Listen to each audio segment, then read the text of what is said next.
JNM second year, good morning. कैसे हैं आप? Very good. सब्जेक्ट है हमारी मेंटल हेल्थ नर्सिंग, जिसका टॉपिक है क्राइसिस इंटरवेंशन। क्राइसिस कहते हैं एक संकट, कठिन परिस्थिति जिसको कहते हैं, यानी क्राइसिस इंटरवेंशन संकट अवस्था का निवारण। तो सबसे पहले हम छोटा सा हल्का सा एक हिस्ट्री देखेंगे इसकी। तो हिस्ट्री में थोड़ा सा हम बताएंगे आपको कि अनेक व्यक्ति जीवन की समस्याओं को डिफेंस मैकेनिज्म या फिर युक्तियों के प्रयोग करने के बाद भी हल नहीं कर पाता है पेशेंट क्या कोई भी हो। ऐसे समय में व्यक्ति को जो प्रदान की जो मनोचिकित्सा इसे इस कठिन परिस्थिति से उबरने में हेल्प कर सकते हैं। इस प्रकार क्राइसिस इंटरवेंशन मनोचिकित्सा का एक टाइप्स है, यानी एक प्रकार है। इसमें जीवन की अत्यंत क्राइसिस यानी कठिन परिस्थितियों में गुजर रहे पेशेंट का इस कंडीशन में एडजस्टमेंट यानी सामंजस्य करने में सपोर्ट की जाती है और हेल्प की जाती है। अब बात आती है कि ये इसका इतिहास क्या है, हिस्ट्री क्या है। सन 1944 में सबसे पहले एक साइंटिस्ट का नाम था जिसका नाम है एरिक लिंडमैन ने जीवन की दुखद परिस्थिति में व्यक्ति के द्वारा की जाने वाली दो प्रतिक्रियाओं का वर्णन किया गया। इसमें फर्स्ट है normal grief reaction, second point है मॉर्बिड ग्रीफ रिएक्शन। यह मॉर्बिड ग्रीफ रिएक्शन व्यक्ति में फिजिकली एंजाइटी यानी शारीरिक तनाव, एकांतवास एवं अपराध बोध जैसे लक्षण दिखाई देते हैं। इस प्रकार लाइफ क्राइसिस की एक एबनॉर्मल प्रतिक्रियाओं के ट्रीटमेंट हेतु क्राइसिस इंटरवेंशन थेरेपी की एक आवश्यकता महसूस की गई। यहाँ क्राइसिस को निम्न प्रकार से परिभाषित किया गया है। तो सबसे पहले हम ये देखेंगे कि ऑक्सफोर्ड इंग्लिश डिक्शनरी के अकॉर्डिंग, तो ऑक्सफोर्ड इंग्लिश डिक्शनरी के अनुसार क्राइसिस एक समय है जब कोई समस्या, खतरा, कठिनाई, अनिश्चितता अपने चरम पर होती है एवं इसे सुलझाने की तुरंत आवश्यकता होती है। और भी परिभाषा इसकी दी हुई है कि क्राइसिस जीवन में अचानक घटित होने वाली घटना है जो व्यक्ति के मानसिक संतुलन को विचलित कर देती है एवं अन्य सभी सामंजस्य प्रक्रियाओं जिसको कहते हैं कोपिंग मैकेनिज्म यानी असफल हो जाती है। क्राइसिस एक प्रारंभिक अवरोध यानी इनिशियल बैरियर यानी विचलन है जो किसी अचानक घटित होने वाली जो तनावपूर्ण घटना से उत्पन्न होता है।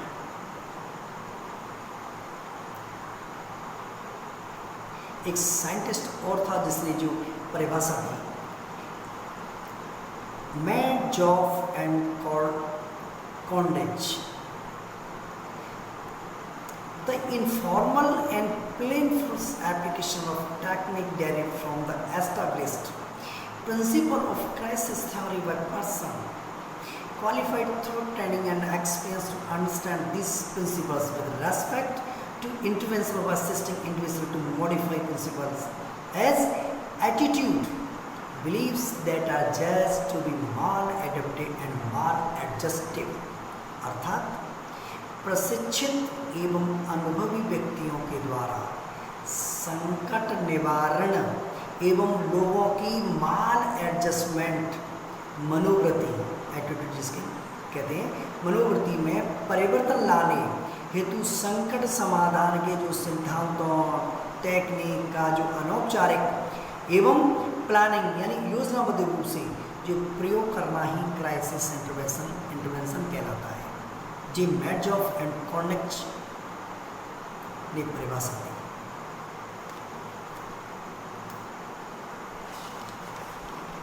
नेक्स्ट है कैरेक्टरिस्टिक्स ऑफ क्राइसिस, यानी क्राइसिस की विशेषताएं। अब क्राइसिस की जो विशेषताएं आती हैं, क्राइसिस की जो विशेषताएं हैं,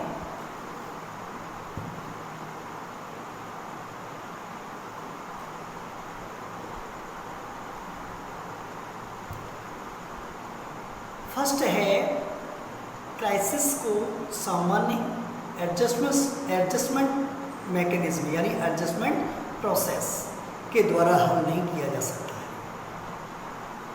क्राइसिस को एक सामान्य एडजस्टमेंट प्रोसेस के द्वारा हल नहीं किया जा सकता है।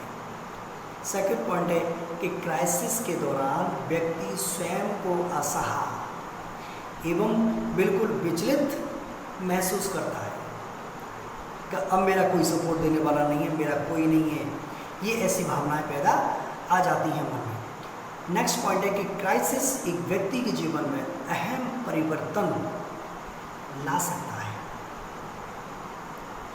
नेक्स्ट पॉइंट है कि घटना के बाद सामान्यतः 5 सप्ताह की अवधि यानी 5 वीक्स ड्यूरेशन तक क्राइसिस कंडीशन बनी रहती है। क्राइसिस सिर्फ, नेक्स्ट पॉइंट है कि क्राइसिस सिर्फ एक व्यक्ति को ही प्रभावित नहीं करता, वह पूरे परिवार पर इसका इफेक्ट पड़ जाता है। अब नेक्स्ट हेडिंग है हमारी क्लासिफिकेशन ऑफ क्राइसिस सिचुएशन, यानी संकट अवस्था में यानी कठिन परिस्थिति में उसका जो वर्गीकरण है वो दिया गया है, वो निम्न है। फर्स्ट है डेवलपमेंट क्राइसिस। यह माल न्यूट्रिशन क्राइसिस के नाम से भी जाना जाता है। एक साइंटिस्ट था जिसका नाम है एरिक एच एरिक्सन। इस व्यक्ति के जन्म से मृत्यु तक जीवन को 8 विकासात्मक चरणों में विभाजित किया गया है। इनके अनुसार जब व्यक्ति एक चरण से दूसरे चरण में प्रवेश करता है तो उसे भावनात्मक मनोवैज्ञानिक परिवर्तनों से ऊपर गुजरना पड़ता है। और ट्रांजिशनल पीरियड यानी ये संक्रमण ड्यूरेशन, ये संक्रमण अवधि उस व्यक्ति हेतु क्राइसिस की तरह कार्य करती है। इसका सबसे अधिक इफेक्ट किशोरा अवस्था में दिखाई देता है। तो डेवलपमेंटल या मैच्योरेशन क्राइसिस के कुछ उदाहरण दिए गए हैं, वो कौन कौन से हैं? फर्स्ट है प्यूबर्टी, सेकेंड है एडोलसेंस, थर्ड है एडल्ट, नेक्स्ट है ओल्ड एज, नेक्स्ट है मीनोपॉज और प्रेगनेंसी।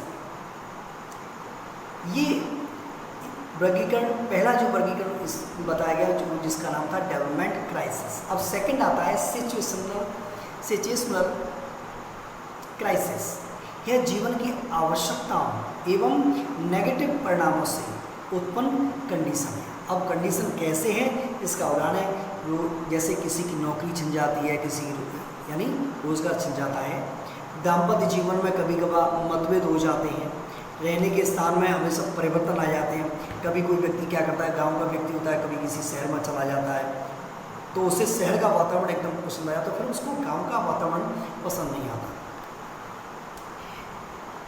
और न्यू टेक्निक और तकनीकी परिवर्तन एक्स्ट्रा। अब बात आती है इसकी एडवेंटिटी। अब नेक्स्ट थर्ड है एडवेंटिटियस क्राइसिस। यह क्राइसिस कंडीशन व्यक्ति के सामने अचानक बिना किसी पूर्व सूचना के उपस्थित हो जाते हैं।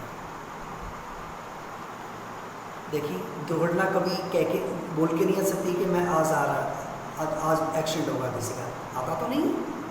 तो ठीक उसी प्रकार से जो एडवेंटिटियस जो क्राइसिस है उसमें जो उदाहरण दिया गया है तो एक्सीडेंट, दुर्घटना, गंभीर कोई यानी अचानक अगर कोई बीमारी आ जाती है, कोई महामारी बीमारी, जैसे अब फिलहाल जो पेंडेमिक जो कोविड-19 चल रहा है, ठीक उसी वजह से कभी सोच भी सकते थे कि ऐसा कभी होगा, ऐसा हमने कभी नहीं सोचा।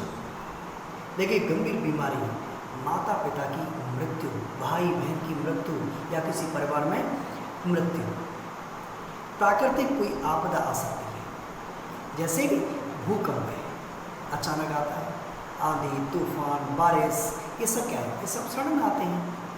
तो ये एडवेंटेजियस क्राइसिस में आता है, जिसकी जो हेडिंग बताई गई थी क्लासिफिकेशन ऑफ क्राइसिस सिचुएशन, जिसमें फर्स्ट मैंने बताया कि डेवलपमेंट क्राइसिस, सिचुएशनल क्राइसिस और एडवेंटेजियस क्राइसिस। अब बात आती है कि स्टेप्स ऑफ क्राइसिस, यानी क्राइसिस के कारण, यानी कठिन के, यानी संकट अवस्था के कारण क्या क्या है।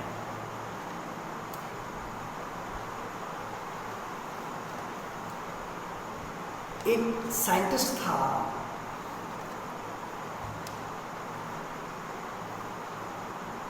उसका नाम है गेरार्ड कैप्लिन। इस व्यक्ति ने डेवलपमेंट यानी क्राइसिस के विकास का 4 चरणों में इसको विभाजित किया गया है। तो फर्स्ट फेज है, फर्स्ट स्टेप्स है कि व्यक्ति अजीब प्रकार का तनाव महसूस करता है। व्यक्ति कभी कभार क्या है कि आज कहते हैं कि आज मुझे कुछ अच्छा नहीं लग रहा, आज मुझे कुछ मेरा मन नहीं कर रहा, मेरा मूड नहीं है आज, यानी व्यक्ति अजीब प्रकार का तनाव महसूस करता है। यह फिजिकली, इमोशनली और सोशली टाइप्स का हो सकता है, यानी शारीरिक, भावनात्मक और सामाजिक प्रकार का भी हो सकता है, जिससे व्यक्ति में एंजाइटी उत्पन्न हो जाती है, तनाव उत्पन्न हो जाता है। एवं इस एंजाइटी को दूर करने हेतु एक कोपिंग स्किल्स का प्रयोग भी करते हैं। फेज सेकंड में बताया गया है कि व्यक्ति उस क्राइसिस उत्पन्न करने वाली घटना से जो भयभीत होता है, डर लगता है, इससे और एंजाइटी उत्पन्न ज़्यादा हो जाती है। साथ ही साथ वह अपनी प्रॉब्लम सॉल्विंग स्किल्स का प्रयोग भी करता रहता है। फेज थर्ड में क्या करता है व्यक्ति कि लगातार बढ़ती एंजाइटी स्ट्रेस के कारण व्यक्ति अपनी जो प्रोडक्शन जो प्रोसेस है, सामंजस्य प्रक्रियाओं को जो सफलतापूर्वक प्रयोग नहीं कर पाता है और वह स्पष्ट रूप से वह निर्णय कभी ले नहीं पाता है कि आज मुझे क्या करना चाहिए, क्या करना है, वो डिसीजन नहीं ले पाता है। इस कंडीशन का प्रभाव उसकी जो बायोलॉजिकल प्रोसेस है, तो बायोलॉजिकल प्रोसेस में स्लीपिंग, ईटिंग, ड्रीमिंग इत्यादि पर भी इफेक्ट पड़ता है। फेज अगर बात की जाए फेज फोर्थ में कि इस कंडीशन में, इस अवस्था में व्यक्ति का जो तनाव चरम सीमा पर हो जाता है। अनेक उपायों के बावजूद तनाव पूर्वक यानी योगितों बना रहता है और व्यक्ति बिल्कुल हताश होता चला जाता है कि अब मेरा कोई ठिकाना नहीं है, अब कुछ नहीं हो सकता, अब तो मैं मर गया। ऐसे ख्याल उस व्यक्ति के मन में आते हैं। अब बात आती है नेक्स्ट आएगी कि मॉडल ऑफ क्राइसिस इंटरवेंशन, यानी संकट निवारण के जो प्रतिरूप है वो कौन कौन से। प्रतिरूप इंग्लिश वर्ड में है कि roller coaster model, Aguilera model, Stewart model, इन सभी में एग्यूलेरा मॉडल सबसे सर्वमान्य है। इसमें व्यक्ति क्या करता है कि मनुष्य तनावकारक संतुलन की अवस्था, कभी संतुलन में कभी असंतुलन में, यानी पुनः उस अवस्था में आ जाता है, संतुलन की अवस्था में आता है, फिर उसके बाद में असंतुलन की अवस्था में आ जाता है। अब बात आती है इन 7 चरणों का जो वर्णन किया गया है, जिसने गोल्डफ्रेंड ने जो क्राइसिस इंटरवेंशन को 7 चरणों में विभाजित किया गया है। एक और साइंटिस्ट था जिसका नाम है गोल्डफ्रेंड। क्या? गोल्डफ्रेंड। इसने क्या किया कि 7 पॉइंट दिए, 7 पॉइंट यानी 7 चरणों में विभाजित किया। तो सबसे पहले समस्या की पहचान करना। क्या? कि समस्या की पहचान क्या है, ये समस्या आई है तो कहाँ से आई है, क्यों आई है, कैसे आई है, कहाँ से आई है। सेकंड पॉइंट है समाधान के विकल्पों की खोज करना, अभी मैंने आपको बताया। थर्ड है प्रत्येक विकल्प की जांच करना और एक विकल्प का चयन करना। और नेक्स्ट है आवश्यक योजना बनाना योजना का क्रियान्वयन करना और लास्ट है परिणाम का मूल्यांकन करना। मैंने फर्स्ट बताया आपको कि समस्या की पहचान करना, सेकंड बताया मैंने समाधान के विकल्पों की खोज करना, थर्ड मैंने बताया आपको प्रत्येक विकल्प की जांच करना, फोर्थ बताया एक विकल्प का चयन करना, और नंबर 5 मैंने बताया कि आवश्यक योजना तैयार करना। नेक्स्ट बताया छठवां योजना का इम्प्लीमेंट करना यानी क्रियान्वयन करना, और लास्ट 7 पॉइंट मैंने आपको बताया परिणाम का मूल्यांकन करना, इवैल्यूएट करना, उसकी समरी क्या है। अब बात आती है आपकी, हाँ अभी ये तो गर्लफ्रेंड ने क्राइसिस इंटरवेंशन को 7 चरणों में दे दिया। अब गेराल्ड कैप्लिन एक वो साइंटिस्ट था जिन्होंने 3 उपायों का वर्णन किया। 3 उपाय कौन कौन से उपाय थे? फर्स्ट उपाय है आपका primary prevention, secondary prevention, third tertiary prevention. अब यह है कि क्राइसिस इंटरवेंशन मनोचिकित्सा का एक प्रकार है जिसमें निम्न टेक्निक का हम प्रयोग कर सकते हैं। तो वो टेक्निक कौन कौन सी हैं? फर्स्ट टेक्निक आपकी एब्रेक्शन, सजेशन, पहला पॉइंट है एब्रेक्शन, सेकंड पॉइंट सजेशन, थर्ड है रीइंफोर्समेंट, नंबर 4 है क्लैरिफिकेशन, नंबर 5 है मैनिपुलेशन, नंबर 6 है रीएश्योरेंस, नंबर 7 है वेंटिलेशन, और नंबर 8 है इन्वायरमेंट मॉडिफिकेशन, और नेक्स्ट 9 है बिहेवियर मॉडिफिकेशन, और लास्ट पॉइंट है हमारा providing support. This topic is finish. Thank you.